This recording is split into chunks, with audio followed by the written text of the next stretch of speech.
Em função da última reunião do Copom e tanto do comunicado quanto da ata, o ministro da Fazenda, Haddad, chegou a declarar àquela altura que caberia ao BC ter um pouco mais de boa vontade com o governo. Roberto Campos Neto, em resposta, dias depois, dentro do painel do BTG, disse que é bom que tenhamos, disse ele, boa vontade com o governo, num sinal de alinhamento entre ele e o ministro da Fazenda. Pois bem, de lá para cá o mundo girou algumas vezes. Nós tivemos alterações até no cenário macroeconômico global. Na última evidência, o caso SBV, que para alguns mais empolgados pode até fazer com que o FED reduza juros, é altamente improvável, mas pelo menos o 0-0 entrou com um pouquinho mais de fôlego. Qual que é a tua expectativa para a reunião do dia 22 de março? E o Roberto Campos Neto tem mais razões e evidências concretas para ter esse bom senso com o governo? Olha, bem, primeira coisa, né? Essa briga que teve do Lula com o Campos Neto eu achei divertidíssima, porque foi uma briga, a briga que não existiu, né? O que eu quero dizer com isso, né?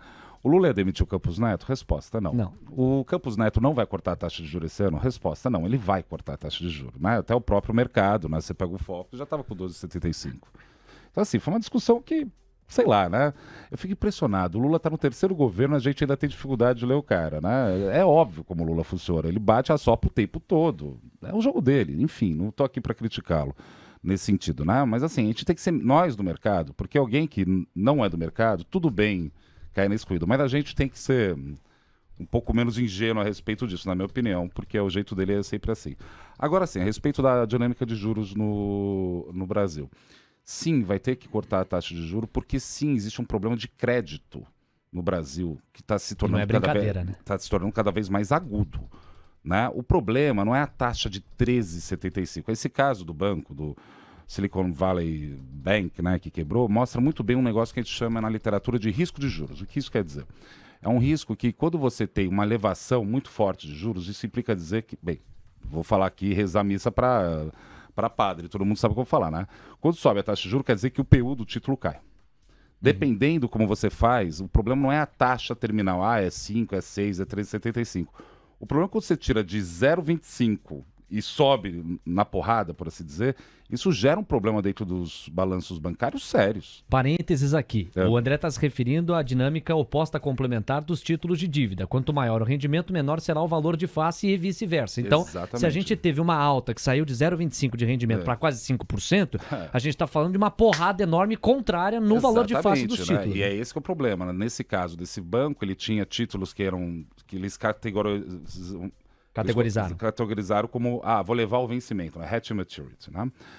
E aí, quando eles viram, tá bom, quanto vale esse negócio hoje? Cara, não vale nada, porque caiu fortemente, né, o PU disso daí. Então, isso daí gerou um problema de fluxo de caixa neles seríssimos, né? Então, o Haddad, desculpa, o Campos Neto, ele vai encaminhar isso. Só que aí começa a discussão que é política, né? Eu sou um cara que gosta de entender a economia sempre no viés político, porque é impossível dissociar as duas coisas, na minha opinião. O Campos Neto e o Lula tiveram certas rusgas, né, no início do ano, né? Então vale aquela máxima, né, que num campo de batalha, quando você quer recuar teu exército, você não pode fazer nem tão devagar que pareça provocação, nem tão rápido que pareça covardia. Se ele cortar a taxa de juros agora, vai meio passar recibo, sabe? Não, ele estava certo, eu estava errado. Mas o que ele vai ter que fazer na reunião semana que vem, na minha opinião, vai ter que fazer, dadas as condições lá fora, porque os juros também lá fora estão desafiados, por assim dizer, né? Eles estão numa situação que não vai poder subir tanto mais a taxa de juros norte-americana, ele vai ter que sinalizar algum tipo de início de corte. E a verdade é que a gente tem motivos para imaginar algum corte. Ainda não tem a regra fiscal inteira? Não tem a regra fiscal inteira. Tem problemas ainda de inflação propriamente de serviço? Sim, ainda tem problema de inflação propriamente de serviço. Mas com esse nível de taxa de juros e com uma atividade fraquejante, é uma questão, né? É difícil sustentar esses quase 14. Eu não queria estar na pele do Campos Neto, né? Porque é difícil mesmo. Você tocou, André, numa questão que me parece central. Nós aludimos já algumas vezes a esse editorial que o Brasil Journal divulgou, de título "O Juro Tem que Cair". E em determinado momento, o editorial joga luz sobre uma realidade dramática no que diz respeito a endividamento. Faz um recorte comparando 2003 com 2023, portanto um recuo de 2 décadas no tempo e a comparação com a fase atual. 20 anos atrás, nós tínhamos uma relação de endividamento para com o PIB de 20%. Significa que em cada 100 empresas ou pessoas brasileiras, 20 estavam endividadas. Hoje, é cerca de 54%. Então, com um custo de capital tão elevado, imagine o grau de insustentação a que isso pode remeter se houver uma sustentação nesses patamares por mais tempo. Essa é uma questão central, certo, André? Olha, endividamento não necessariamente é ruim, né? Uma economia capitalista que se diz moderna tem que consumir bens de consumo duráveis. Então, necessariamente está falando de usar crédito. Então, não necessariamente é ruim. O problema é que, dados os níveis de taxa de juros e a dinâmica brasileira, você pode tornar isso complicado. Para isso, existem as diretorias específicas do Banco Central para observar o nível de risco, né? E ter o relatório de estabilidade financeira que o Banco Central divulga justamente para mapear isso. Eu não acho necessariamente isso um problema sério. O problema é que, dado que o nível de atividade ainda não voltou, as taxas de retorno dos negócios se tornam inferiores à taxa de juro vigente. O que eu quero dizer é o seguinte: não tem problema a taxa de juros ser 13,75%, 30% que seja. Se a taxa de retorno for 50%, tudo bem, você paga e ainda sobra. Né? É o relativo entre elas. É o relativo, esse que é o problema. Né? Então, por isso que política monetária está mais para arte do que técnica. Né? Você tem que tomar cuidado, né, com essas... por exemplo, esse negócio do banco que aconteceu, né, nos Estados Unidos. Tá bom, deve ser algum problema específico. Era um banco que emprestava dinheiro para empresas de tecnologia, que tem um burnout de caixa gigantesco, tudo bem. Só que assim, toda vez que você sobe a taxa de juros na porrada, que não falei, acontece essas coisas, né? Você teve uma crise, talvez nem todos tenham visto, mas é um caso muito famoso, né, da literatura, que é a crise do Save and Loans, que aconteceu nos Estados Unidos, quando o Volcker resolveu dar uma porrada na taxa de juros. Isso daí acabou quebrando um monte de banco. Acontece. É com quem o Jerome Powell tem sido comparado na história de política monetária, Então, com a devida proporção, claro. Mas na pegada hawkish tem aludido a justamente esse personagem. Então, exatamente. Mas agora sim, como eles vão administrar isso, agora cabe aos mecanismos de monitoramento do Banco Central norte-americano. Aqui no Brasil, voltando aqui a questão, o Campos Neto ia e quer cortar a taxa de juros. Ele vai fazer isso.